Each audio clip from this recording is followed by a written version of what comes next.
pembelajaran biologi SMA untuk kelas 12 di semester 1. Ayo kita sama-sama menyimak video berikut ini. Katabolisme karbohidrat, respirasi aerob. Tujuan pembelajaran. Pengertian metabolisme. Metabolisme adalah reaksi-reaksi kimiawi untuk mengubah zat-zat yang menghasilkan energi maupun memerlukan energi yang terjadi di dalam sel-sel tubuh. Metabolisme terbagi menjadi dua, katabolisme dan anabolisme. Katabolisme adalah reaksi penguraian senyawa-senyawa kompleks menjadi senyawa yang lebih sederhana dan menghasilkan energi atau reaksi eksergonik. Anabolisme adalah reaksi penyusunan senyawa-senyawa sederhana menjadi senyawa yang lebih kompleks dan memerlukan energi atau reaksi endergonik. Katabolisme karbohidrat. Katabolisme karbohidrat terbagi menjadi dua.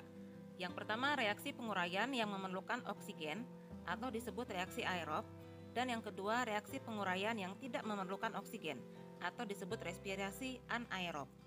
Respirasi aerob.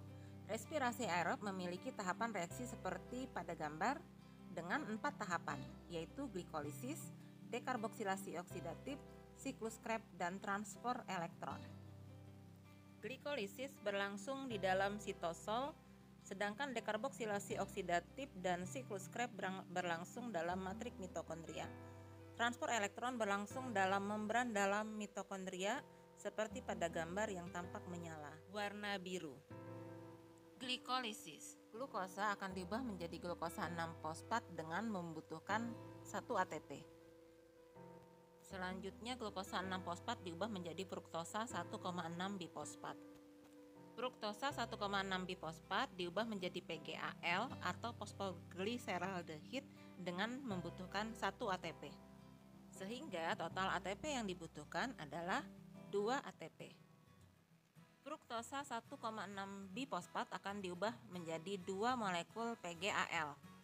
Selanjutnya, PGAL akan diubah menjadi 1,3 DPG dengan menghasilkan NADH.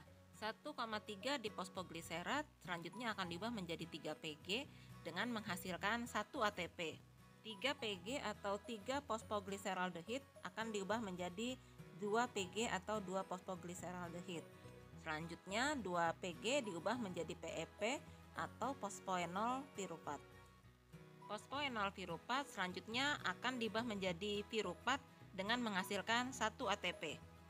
Pada tahap 1 tadi, totalnya membutuhkan 2 molekul ATP. Pada tahap 2 ada 2 molekul PGAL yang dibentuk.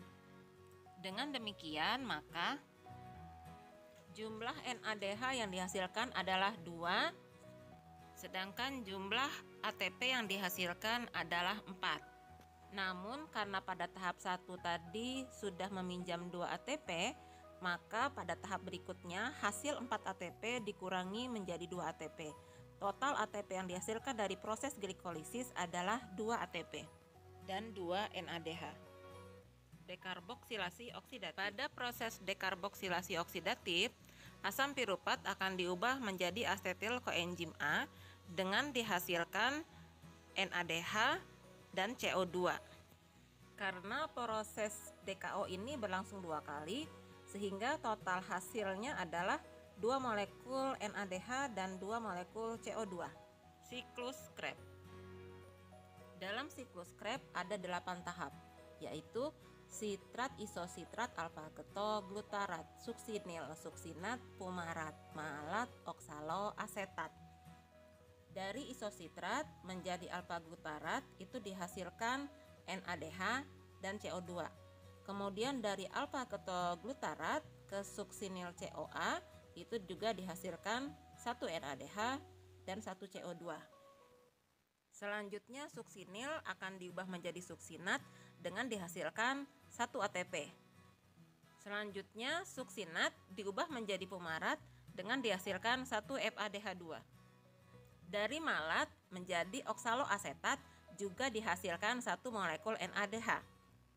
Sekarang kita hitung hasil dari siklus Krebs. Yang pertama NADH ada 1, 2, 3. Karena siklus Krebs terjadi 2 kali, maka dikalikan 2, yaitu 6 NADH. dan ATP ada 1. Karena siklus Krebs berlangsung 2 kali, maka ATP yang dihasilkan adalah 2. Dan FADH yang dihasilkan ada 2 molekul. Dan CO2 yang dihasilkan adalah 2 dikali 2 kali siklus Krebs, jadi totalnya 4 molekul CO2. Transfer elektron. Proses yang terjadi pada tahapan transfer elektron diawali dari NADH diuraikan menjadi NAD+, yang membuat elektron hasil dari reaksi akan masuk ke kompleks protein 1, kemudian dikirim ke koenzim Qi. Saat elektron melewati kompleks protein 1 akan dikeluarkan 1 atom hidrogen. Elektron dari koenzim Qi dibawa melewati kompleks protein 3 ke sitokrom C. Saat melewati kompleks protein 3 akan dikeluarkan 1 atom hidrogen. Dari sitokrom C, elektron akan dibawa ke matriks mitokondria melalui kompleks protein 4. Saat elektron melewati kompleks protein 4 akan dikeluarkan 1 atom hidrogen lagi. Setiap ion hidrogen yang dihasilkan akan dibawa masuk ke dalam matriks mitokondria melewati ATP-ase.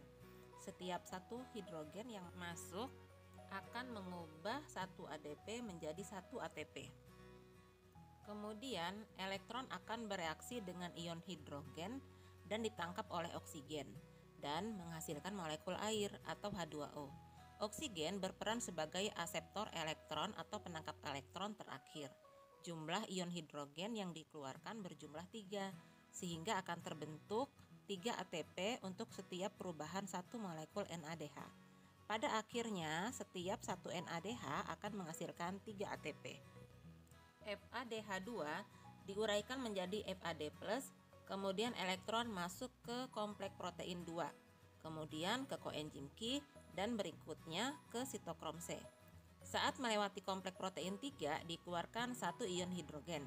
Berikutnya, elektron dari sitokrom C dibawa ke matriks mitokondria melalui kompleks protein 4. Pada saat melewati kompleks protein 4 juga dikeluarkan 1 atom hidrogen. Setiap atom hidrogen yang terbentuk kemudian akan masuk ke ATP-ase yang mengubah ADP menjadi ATP. Selanjutnya, elektron akan bereaksi dengan ion H+ dan ditangkap oleh oksigen sehingga menghasilkan H2O. Jumlah ion hidrogen yang dikeluarkan berjumlah 2 untuk setiap 1 molekul FADH2. Sekarang kita hitung jumlah ATP yang dihasilkan.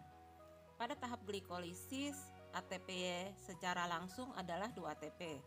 Pada dekarboksilasi oksidatif tidak ada, pada siklus Krebs ada 2 ATP. Sehingga jumlah total ATP yang dihasilkan secara langsung adalah 4 ATP. Selanjutnya, jumlah ATP yang dihasilkan melalui rantai transport elektron adalah dari glikolisis 2 NADH. 2 dikali 6 jadi totalnya 6 ATP. Dari dekarboksilasi oksidatif itu ada 2 NADH. 2 dikali 3 totalnya 6 ATP. Dari siklus Krebs ada 6 NADH, berarti 6 dikali 3 sama dengan 18 ATP. Dan ada 2 FADH2 yaitu 2 dikali 2 jadi totalnya 4 ATP. Sehingga total keseluruhan hasil ATP dari rantai transfer elektron adalah 34 ATP. Bila kita jumlahkan total ATP yang dihasilkan, secara langsung ada 4 ATP. Melalui transfer elektron ada 34 ATP. 4 ATP ditambah 34 ATP totalnya ada 38 ATP. Ini dari 1 molekul glukosa. 38 ATP adalah jumlah ATP yang dihasilkan pada organisme prokaryotik. Namun pada organisme eukaryotik 38 ATP dikurang 2 ATP sehingga jumlahnya menjadi 36 ATP. Adapun pengurangan 2 ATP itu disebabkan karena 2 molekul NADH yang dihasilkan dari glikolisis masih berada di dalam sitoplasma atau sitosol, sehingga dibutuhkan 2 ATP untuk mengangkut 2 molekul NADH tersebut masuk ke dalam mitokondria.